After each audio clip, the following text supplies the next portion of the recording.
Assalamualaikum warahmatullahi wabarakatuh. Kita ketemu lagi. Salam hormat kepada seluruh pejuang partai umat dimanapun Anda berada. Kita ketemu lagi pada sesi podcast yang berikutnya. Kali ini kita akan membahas tentang pandangan Islam terhadap politik. Politik adalah fitrah.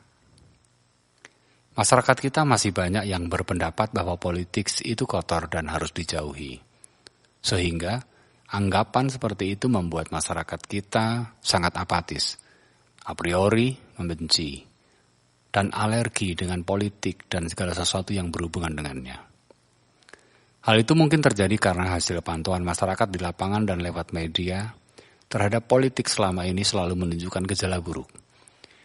Orang-orang yang terlibat di dalamnya dapat bergeser orientasi politiknya menjadi politik imperialis, berkhianat, koruptor, dan semena-mena. Apalagi setelah panggung politik, dunia dirasuki politik Machiavelli yang menghalalkan segala cara.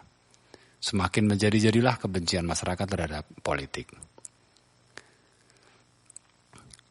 Lantas pertanyaannya, apakah politik itu selalu buruk? Itulah yang harus dimengerti oleh masyarakat secara benar. Karena persepsi yang keliru terhadap politik tentu akan melahirkan sikap-sikap yang keliru pula. Padahal politik itu keharusan yang tidak bisa dihindari. Karena secara praktis, politik merupakan aktivitas mulia dan bermanfaat karena berhubungan dengan pengorganisasian urusan masyarakat atau publik dalam bentuk yang sebaik-baiknya. Tak ada orang yang bisa menghindari politik karena setiap orang pasti hidup di suatu negara. Sedangkan negara adalah organisasi politik tertinggi. Politik merupakan bagian dari kehidupan manusia dan tidak ada seorang pun yang bisa lepas dari politik. Begitu kita lahir, kita sudah bergabung dengan organisasi tertinggi yakni negara. Tidak ada seorang pun yang hidup tanpa terikat oleh politik. Orang yang ingin mempengaruhi kebijakan negara haruslah merebut kekuasaan politik. Orang yang menyatakan tidak mau terlibat di dalam politik dan membiarkan kekuasaan politik diambil oleh orang, maka dia terikat pada kebijakan-kebijakan pemenang kontestasi politik tersebut. Betapapun tak sukanya dia pada kebijakan itu. Karena itu, dapat dikatakan bahwa politik itu adalah fitrah atau sesuatu yang tidak bisa dihindari. Pandangan Islam mengenai politik. Islam adalah agama universal, meliputi semua unsur kehidupan dan politik. Negara dan tanah air adalah bagian dari Islam. Tidak ada yang namanya pemisahan antara agama dan politik. Karena politik bagian dari risalah Islam yang sempurna. Seperti ungkapan bahwa tidak ada kebaikan pada agama yang tidak ada politiknya dan tidak ada kebaikan dalam politik yang tidak ada agamanya. Di dalam Islam pun, politik mendapatkan kedudukan dan tempat yang hukumnya bisa menjadi wajib. Para ulama kita terdahulu telah memaparkan nilai dan keutamaan politik. Hujatul Islam Imam Al-Ghazali mengatakan bahwa dunia merupakan ladang akhirat. Agama tidak akan menjadi sempurna kecuali dengan dunia. Memperjuangkan nilai kebaikan agama itu tak akan efektif kalau tak punya kekuasaan politik.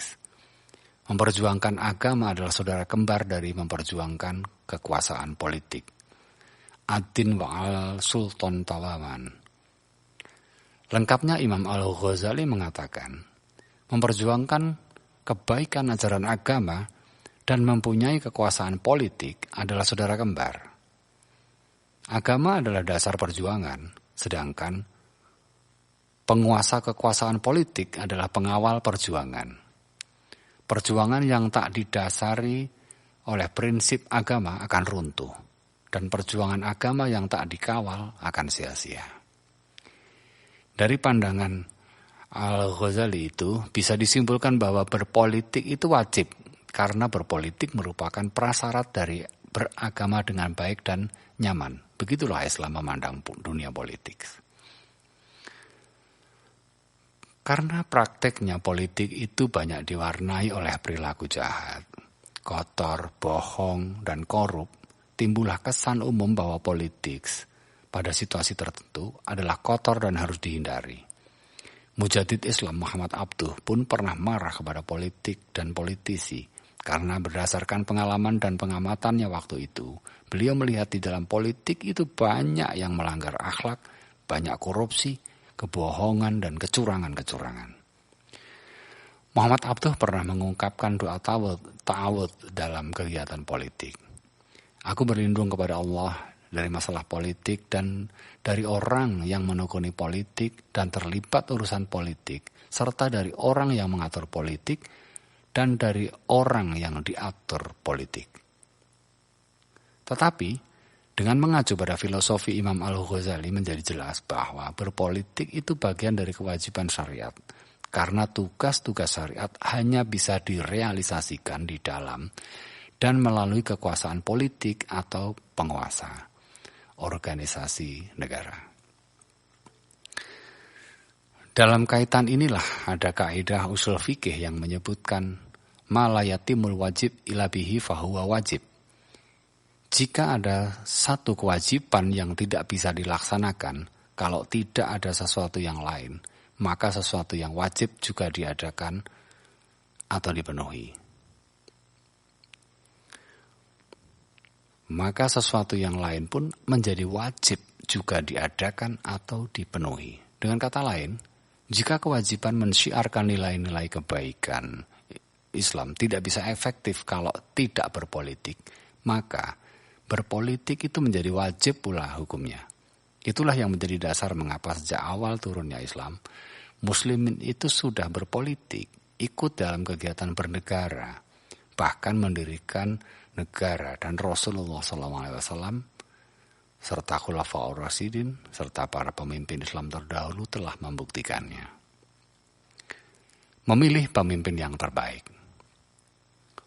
Dalam konteks keindonesiaan sekarang ini, kaum muslimin tidak boleh apatis terhadap pemilihan pemimpin, yaitu presiden dan calon presiden. Kita tidak boleh bersikap golput atau tidak akan memilih pasangan capres-cawapres yang manapun, hanya dengan alasan tidak ada pasangan yang ideal. Kita tetap harus memilih, karena siapapun yang terpilih akan menentukan arah kebijakan negara yang juga mengikat kita. Dengan segala kekurangan dan kelebihan masing-masing pasangan capres-cawapres, sudah disaring melalui proses konstitusional yang sah. Semuanya sama baiknya atau sama tak baiknya, tak ada yang boleh mengatakan bahwa secara mutlak pasangan yang satu lebih baik dari pasangan yang lain. Semua tergantung penilaian kita masing-masing. Kata sekelompok orang pasangan ini lebih baik karena ini dan itu, sedangkan pasangan yang lain lebih jelek karena ini dan itu. Bahkan pemberitaan media digempur dengan black campaign dan berita-berita yang penuh kebohongan dan syarat pencitraan.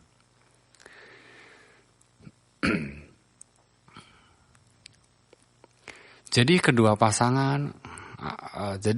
semua pasangan yang ada memiliki kelebihan dan kekurangannya, serta ada pendukung dan penolaknya masing-masing. Menghadapi alternatif seperti itu, kita harus tetap memilih dengan kesadaran bahwa takkan pernah ada alternatif yang ideal untuk dipilih. Bahkan mungkin saja semua alternatif yang tersedia semuanya sangat tidak ideal. Jika demikian, maka ada dua kaidah akhaf al-dhararain, yaitu memilih yang paling sedikit jeleknya di antara alternatif-alternatif yang sama-sama jelek. Dalam hal prinsip dan sistem pemerintahan, misalnya, tidak ada yang betul-betul baik dari antara sistem-sistem yang tersedia, baik itu teokrasi, demokrasi, monarki, aristokrasi, oligarki maupun tirani, semuanya sama-sama tidak ideal dan mengandung segi-segi kelemahan. Tetapi sebagian besar negara-negara di dunia memilih prinsip dan sistem demokrasi, bukan karena sistem demokrasi itu bagus, melainkan karena ia mengandung kelemahan yang paling sedikit jika dibandingkan dengan sistem yang lain. maka itu pilihlah yang terbaik dari yang ada meskipun tidak ideal. Karena itu kita harus berkontribusi untuk negeri ini dengan memilih pemimpin dengan bijaksana. Memilih pemimpin yang bisa mengatur urusan negara dengan baik, memakmurkan dan mensejahterakan rakyat. Pemimpin yang jujur, tegas dalam bersikap dan mempunyai kewibawaan, serta pemimpin yang bisa menampung aspirasi umat dan didukung oleh mayoritas umat.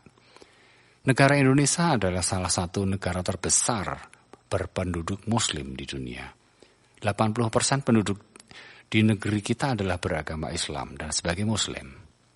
Oleh sebab itu, layaknya kita mengharapkan pemimpin yang memperjuangkan aspirasi umat Islam dan melenyapkan segala kerusakan dan kezaliman yang bisa merugikan rakyat, negeri, dan agama. Utsman bin Affan radhiyallahu an pernah berkata, kezaliman yang tidak dapat dilenyapkan Al-Quran akan Allah subhanahu wa ta'ala lenyapkan melalui tangan penguasa atau aura pemimpin yang diharapkan. Demikian sedikit podcast kita pada hari ini. Mudah-mudahan bisa memberikan semangat kita untuk selalu istiqomah, tegak lurus, berjuang bersama partai umat untuk menegakkan keadilan dan melawan kezaliman sesuai dengan slogan partai umat, dan semakin membuat kita bergembira berperan serta dalam kontestasi politik dalam pesta demokrasi ini semata-mata karena mencari ridha Allah Subhanahu wa taala untuk membawa perubahan yang lebih baik kepada Indonesia. Akhirnya terima kasih banyak kepada seluruh perjuang partai umat dimanapun Anda berada. Terima kasih. Wassalamualaikum warahmatullahi wabarakatuh.